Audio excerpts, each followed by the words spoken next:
우리들의 마음이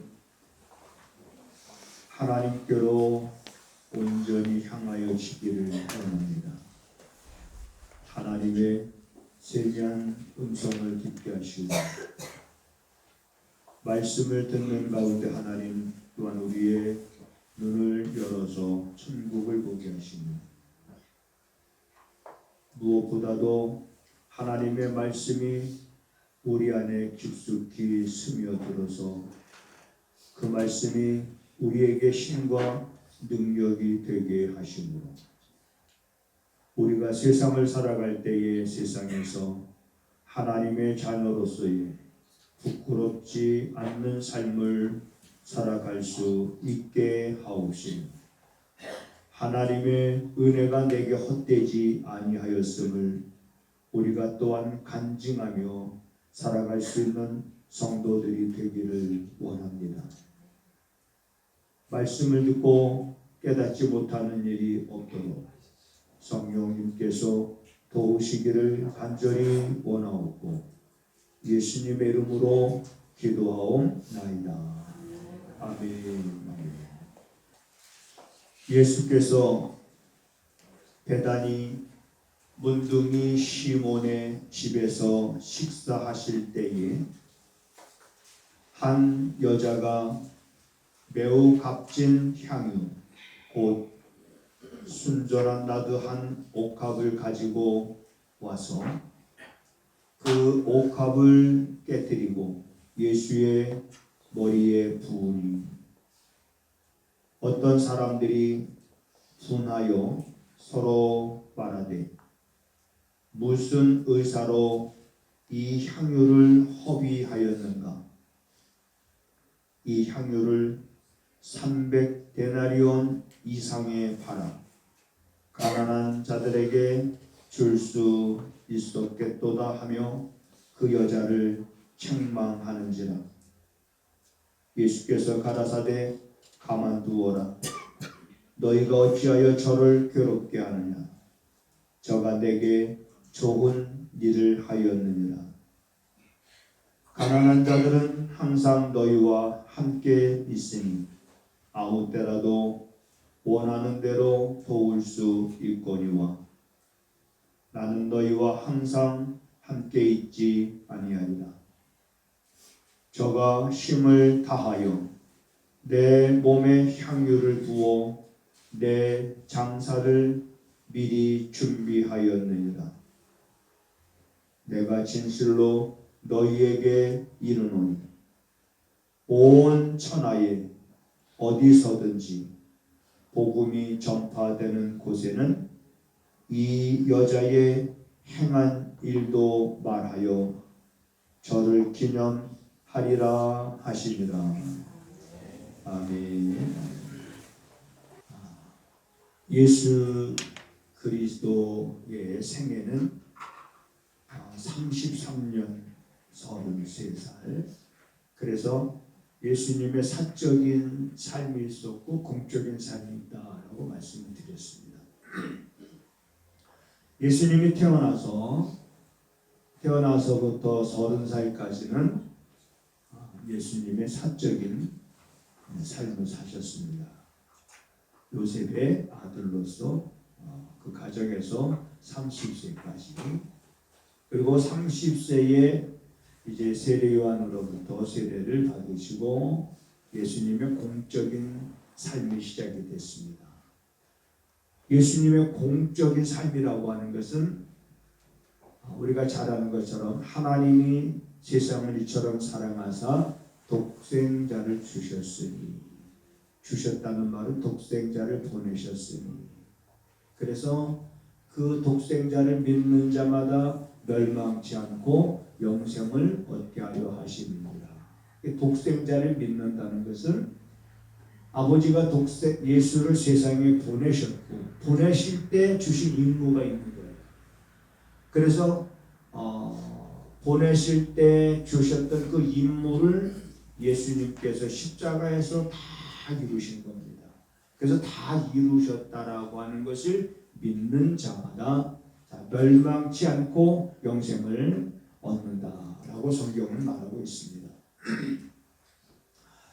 오늘 이 베다니에서 일어난 사건은 이제 예수님께서 공적인 삶이 시작이 됐고 그 공적인 삶의 막바지에서 일어난 사건 가운데 하나입니다. 예수님의 공적인 삶에 이제 3년이 끝나가기 전에는 극도로 당시 지도자들, 대제사장이나 바리새인이나 이 서기관들이 어떻게 해서든지 예수를 잡아서 죽이려고 하는 그러한 방책을 늘 엿보고 있었습니다. 그러한 상황 속에서 우리가 읽지는 않았습니다만은 14장 1절 2절에도 그런 말씀이 있습니다. 이틀을 지나면 유월절과 무교절이라 대제사장들과 서기관들이 예수를 궤계로 잡아 죽일 방책을 항상 이렇게 구하고 있었죠. 그러면서 혹시 민요가 일어날지 모르니까 우리가 명절에는 그렇게 하지 말자 하면서 예수를 잡아서 죽일 그런 기회를 항상 이 지도자들이 그 방책을 강구하고 있었던 것을 우리가 보게 됩니다. 자, 그러한 때에 예수님께서 베다니 시몬의 집에서 식사하실 때에 일어난 사건을 오늘 본문에서 소개하고 있는데 그 사건은 한 여인이 그랬습니다. 한 여자가 옥합을 가지고 와서 그 옥합에 들은 향유는 그 당시에 그곳에 사는 여인들에게 있어서는 결혼할 때 꼭 갖춰야 될 아주 소중한 것입니다.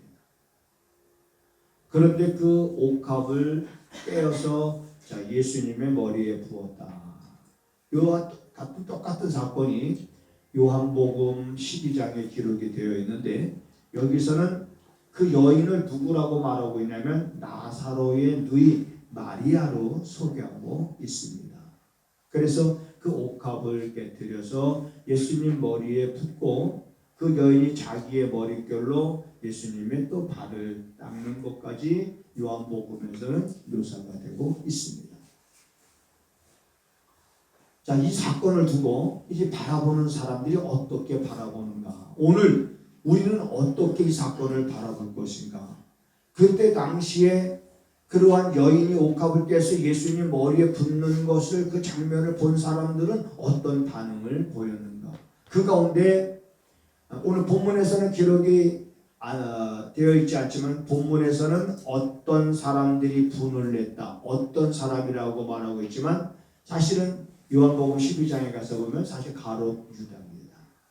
가롯 유다가 그 여인이 그 행한 일에 대해서 이렇게 책망을 합니다.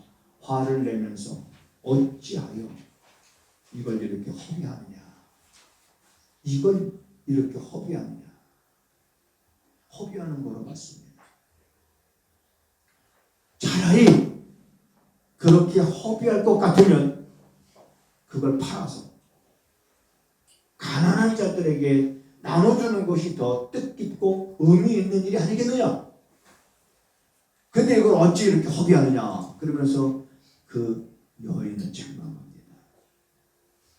팔아서 오늘 본문에도 기록이 되어 있습니다마는 이 향유를 300데나리온 이상 300데나리온 이상가는 그 값진 향유입니다.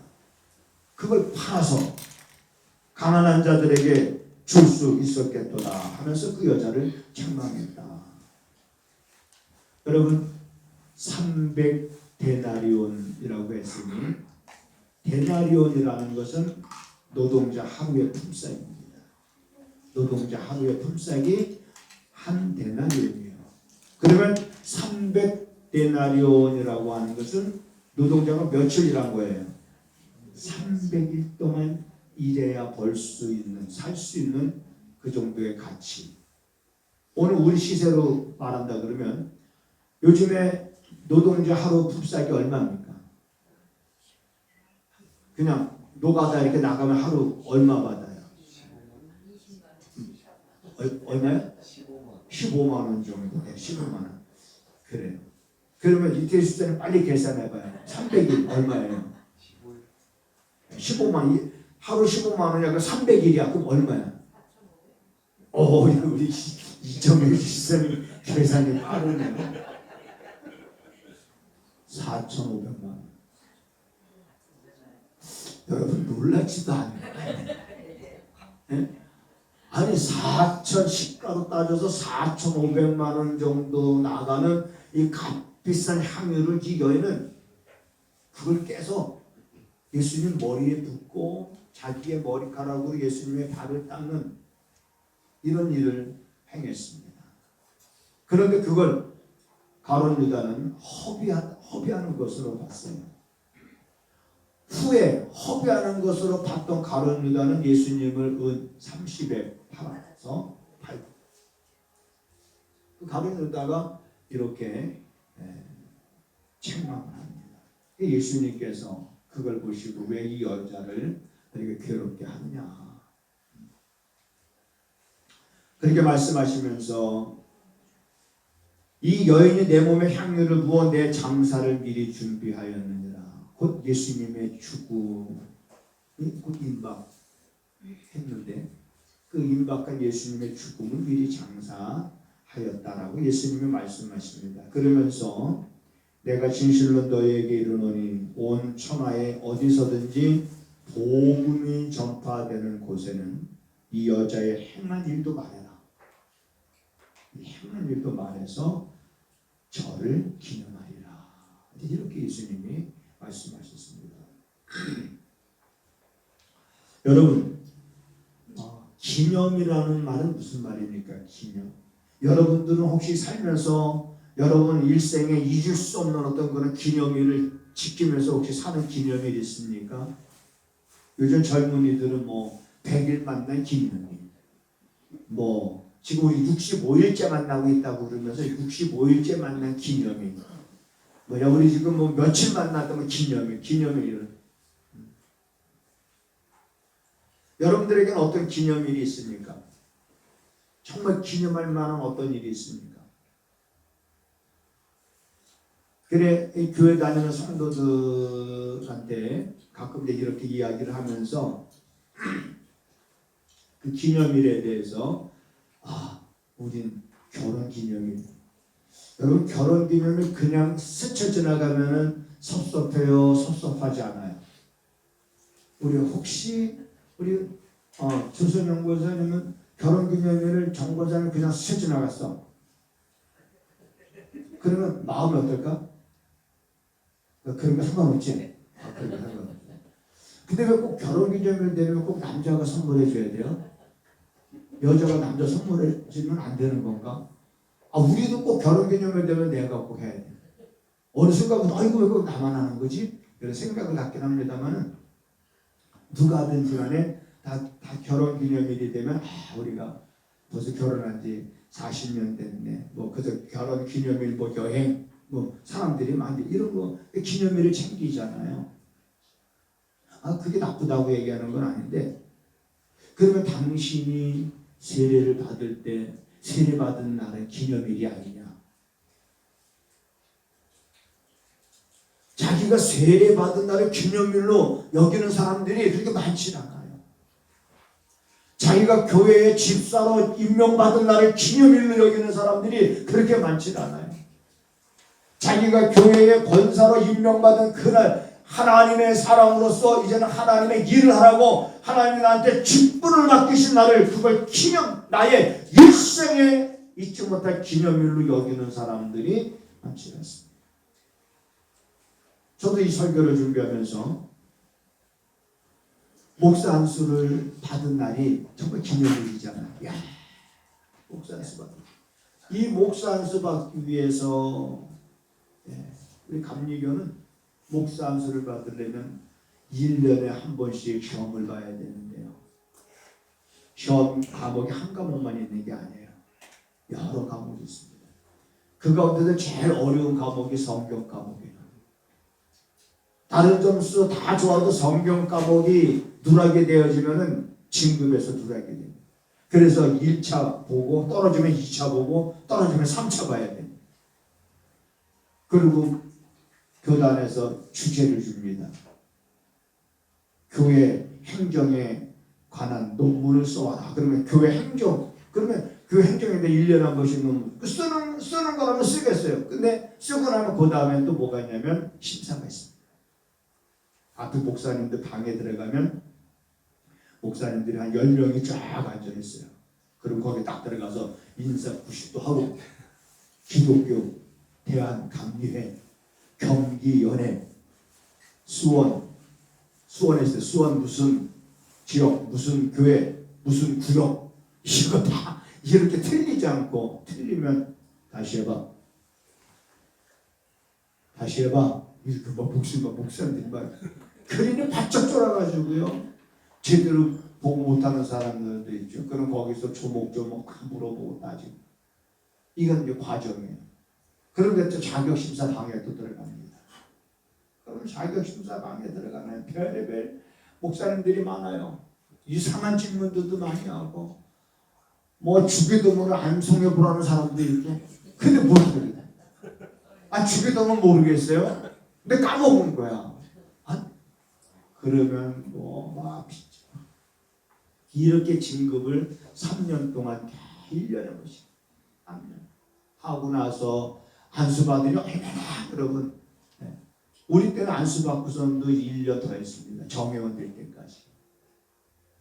그러니 목사 안수받는 날이 얼마나 내 일생에 있어서 1900 그때가 92년 여러분 유명한 날이잖아요. 1992년 10월 28일 그때 1차 휴거된 사람들이 있나 모르겠네. 이장님이라고 하는 사람에 의해서 이단들이 그날 휴거된다 그래가지고, 제가 아는, 저도 들은 얘기입니다만 이장님 씨의 어떤 친구가 있나 봐, 교수인데 그 양반이 학생들 가르치면서 그 얘기를 했어요. 야, 너 어차피 휴거될 건데 이 땅에 있는 재산 다 주고 가라. 줬을까 안 줬을까요? 그 양반은 자기 휴가 안 될 줄 알았던 거예요. 자, 그러면서 목사 안수, 그때 내 마음이 어땠을까? 그러면 목사 안수 받은 그 날이 되어지면 그 날을 기념하면서, 그때 내가 이제 부름을 받아서 이제 나도 이제 감리교회 목사가 됐구나. 어떤 분은 감리교회 목사가 되고 나서 그 다음에 정회원이 딱 되고 난 다음에 정회원이 되니까 목회자 한 달에 한 번씩 교육적 원리를 하거든요. 그럼 정회원이 안 되면 감리교회는 목사가 아닌 거예요. 어디 가서 말도 못해요. 근데 그 사람도 딱 이제 정회원이 되니까 앞에 이제 사회 보는 사람한테, 의장 나도 정회원이 됐으니 한마디 하겠습니다. 그럼 이게 감리교회에서 정회원이 된다는 게 여러분 대단한 거였어요. 전도사들이 말도 못 붙였어요, 정회원 목사한테. 우리 그렇게 성장을 했거든요. 그렇게 해서 목사 안수 받은 기념, 그날이, 그러면 자꾸 그때 내가 가졌던 그 초심을 기억하는 거야. 그 기념일을 삼으면서 그걸 그때 내가 그랬지. 부름받아 나서니 뭐 어디든지 가오리다. 아굴 꼴짝 빈들에도. 그래 요즘 우리 목사님들이 모이면은 그런 얘기합니다. 야, 요즘에 아굴 꼴짝 빈들에 가라고 그러면 갈 사람 있냐? 어디 자리 났다 그러면은 거기 예산 얼마냐, 그 몇 명 모이냐 다 따지고, 사례비 얼마 주느냐 다 따지고. 그래서 어느 정도 자기가 생각했던 게 맞으면 골라서 가고, 그렇지 않으면 안 가고. 아굴 골짝 빈들에도 복음 들고 가고. 우리 그때 그렇게 불렀었거든요. 부름 받아 나서니 뭐 어디든지 가오리다. 그래서 그 안수 받았을 때 그 마음, 그게 아직도 제 마음속에는 생생합니다. 그래서 그날이 되면은 그날을 기념하고, 우리 성도들은 직분 받은 날을 나의 기념일로, 우리 결혼 기념일은 안 한다 할지라도, 결혼 기념일은 내가 잊어버린다 할지라도, 예수를 믿는 사람으로서 내가 교회 집사로 권사로 세움을 받고 내가 세례를 받았다면 그날이 내가 새로운 나의 태어난 날이다 라고 생각을 하고, 내 생일은 잊어버려도 그날은 잊어버리지 않아야 되는데,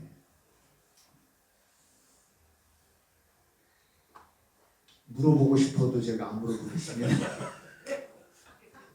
여러분들 세례 받은 날이 언제인지 물어보고 싶어도. 예수님께서 이 여인을 괴롭게 하지 마라. 이 여인을, 너희들은 왜 이 여인을 괴롭게 하느냐? 몸만 받기 때문에 그렇습니까? 그래, 인간의 한계지요. 제자들이 이렇게 봤을 때는 그냥 허비하는 거죠. 낭비하는 거죠. 그러나 예수님은 그 여인의 중심을 맞습니다. 그리고 우리는 여기서 이 여인은 그러면 왜 예수님 머리 위에 자기가 가장 평생 동안 모으고 아껴왔던 그거를 예수님 머리 위에 붓고 그리고 자기의 머릿결로 예수님의 발을 이렇게 씻었을까? 여러분, 발을 씻는다는 것은 누가 하는 일이에요? 누가?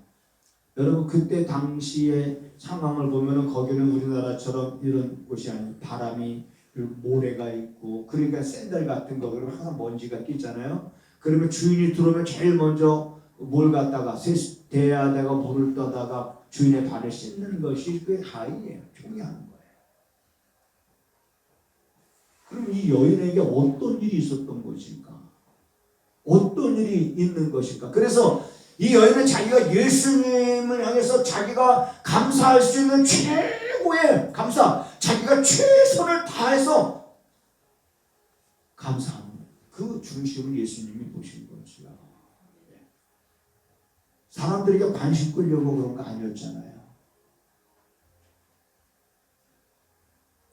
누구 흉내를 내는 것도 아니었잖아요. 자기가 예수님께로부터 받았던 그 은혜에 대해서 받은 바 은혜를 생각하면서 그 받은 바 은혜가 자기에게 얼마나 크고 놀랍고 감격스럽고 감동적인지 이것에 대한 내가 어떠한 감사를 표현할까. 그래서 자기가 최고로 최선을 다해서 표현할 수 있었던 것이 바로 이러한 감사, 이러한 헌신이 아니었던가. 그래서 지금도 복음이 증거되어지는 곳에는 지금 이 여인의 일이 기념이 되잖아요. 복음이 같이 전해지고 있지 않습니까? 그러면 우리는 여기서 이런 걸 한번 좀 생각해 보는 겁니다.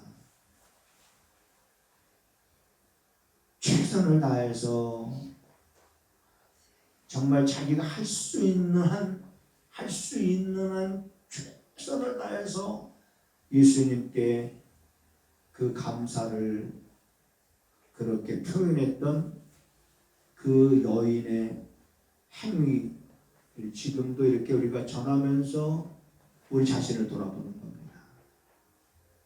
우리 자신을 돌아보면서 나의 감사는 어떤 건가? 나의 감사는 우리 자신을 돌아봐야 됩니다. 돌아보면서 왜 자꾸 돌아봐야 돼요? 이러한 말씀을 들으면서 우리는 자기 자신을 자꾸 돌아봐야 된다. 왜 자꾸 돌아봐야 되냐면 어느 순간에는 형식에 빠져 있고 어느 순간에는 외식에 빠져 있고 그래서 돌아볼 때 형식에 빠져 있으면은 우리는 빨리 그 형식에서 내가 나와야 되잖아요. 형식적이게 되면 안 되잖아요. 겉과 속에 다른 어떤 그런 외식에 빠져도 안 되잖아요. 우리도 사순절을 이제 우리가 지나면서 4월 20일이면 부활절입니다. 이 사순절 기간 동안에 우리에게 베푸신 은혜가 어떤 것인가? 바울은 이런 고백을 했습니다. 주께서 내게 베푸신 은혜가 내게 헛되지 아니하였나이다. 어떤 사람에게는 주께서 베푸신 은혜가 어떤 사람에게는 그것이 그냥 헛되게 그저 흘러가 버리지만 어떤 사람에게서는 내게 베푸신 그 은혜가 헛되지 아니하였음을 주여 감사하나이다 하면서 그러한 감사를 우리가 회복할 수 있는 절기가 이 사순절기가 아닌가 그렇게 생각이 되어집니다. 이 사순절기 기간 동안에 우리는 이러한 신앙을 우리는 회복을 해야 되겠습니다. 여러분 최선을 다해서 드리는 이 감사가 어떤 많은 어떤 헌금을 한 것이 최선을 다한 것이라고는 꼭 볼 수는 없습니다. 왜냐하면 사람마다 형편이 다르잖아요.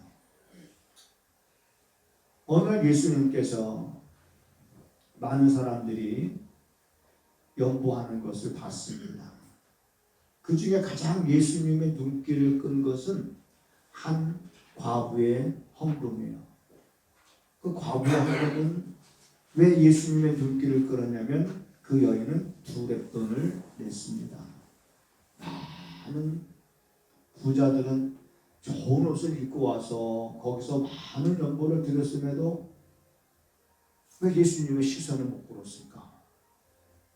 예수님의 시선을 끈 것은 2렙돈을 드린 여인의 헌금이었어요. 렙돈이라는 것은 여러분 데나리오는 하루 품삯이잖아요. 그 하루 품삯의 10분의 2입니다. 렙돈이라는 2렙돈은 데나리온의 이제 10분의 2 정도 되는 금액이죠. 그러면서 거기에 뭐라고 기록되냐면 저 여인은 2렙돈이지만 그 2렙돈은 그 여인의 생활비였다. 그 생활비 전부를 그 여인은 드린 것이다. 이게 예수님이 보시는 관점이에요. 내게 있어서 가장 소중하다고 생각했던 것을 내가 주를 위하여 깰 수 있는 그러한 은혜에 대한 감사와 감격이 있다면 우리는 얼마나 행복할까? 우리는 얼마나 그로 인해서 입가에 웃음이 가득하고 내 혀에 찬양의 차고 넘칠 수 있습니까? 하나님, 이번 사순절 기간을 통해서 우리가 말씀을 묵상하고 우리를 죄에서 구원하시려 십자가에 달려 돌아가시고 그리고 사흘 만에 부활하신 그 주님을 생각하면서 본래 죄의 종이었고 본질상 진노의 자녀였던 나를 하나님의 자녀 삼으시고 의의 종으로 삼으신 그 은혜, 사망에서 생명으로 나를 건져주신 그 은혜를 생각한다고 하면 이 생명도 달라시면 나는 십자가 앞에라도 내 생명을 내놓을 수 있다라고 하는 그런 뜨거운 열정과 뜨거운 마음을 갖고 우리 남은 육신의 때를 살아갈 수만 있다면 이 얼마나 감사한 일이겠는가.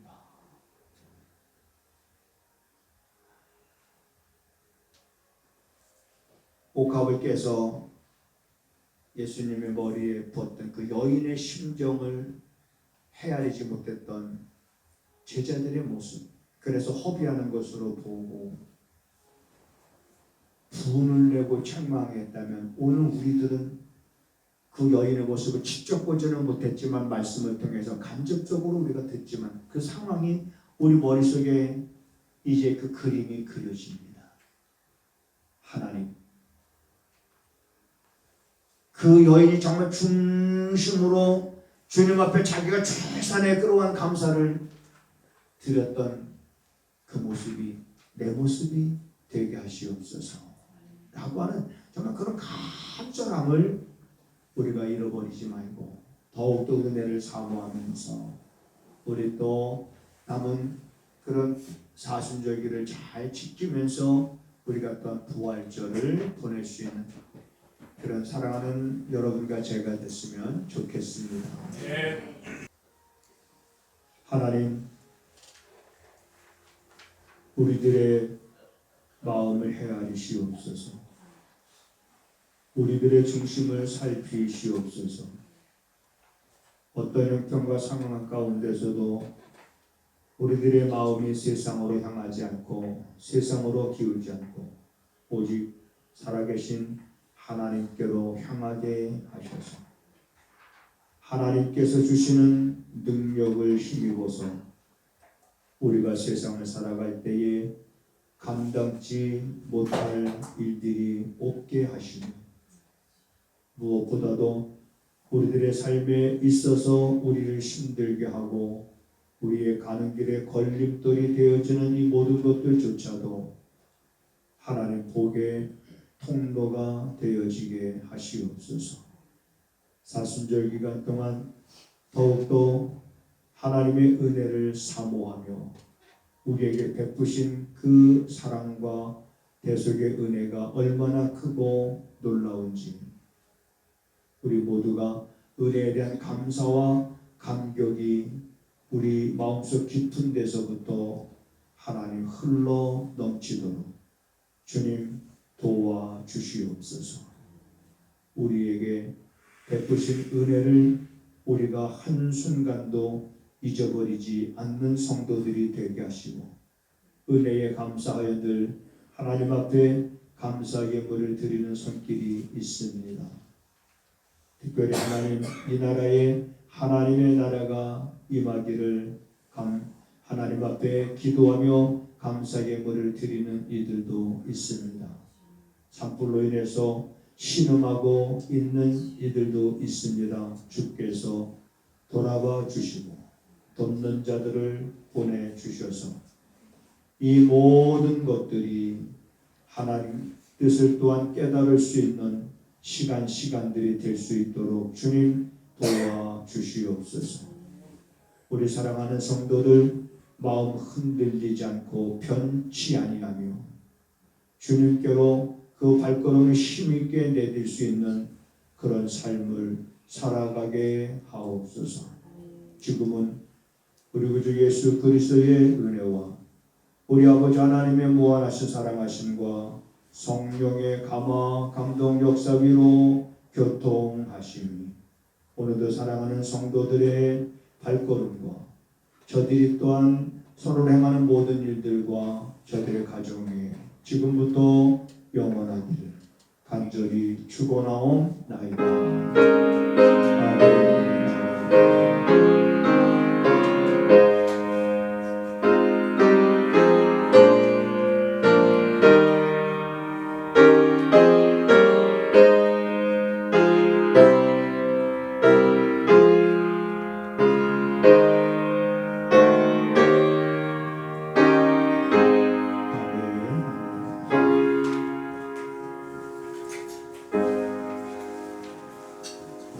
하나님을 크게 봅시다. 우리 서로 인사하시겠습니다.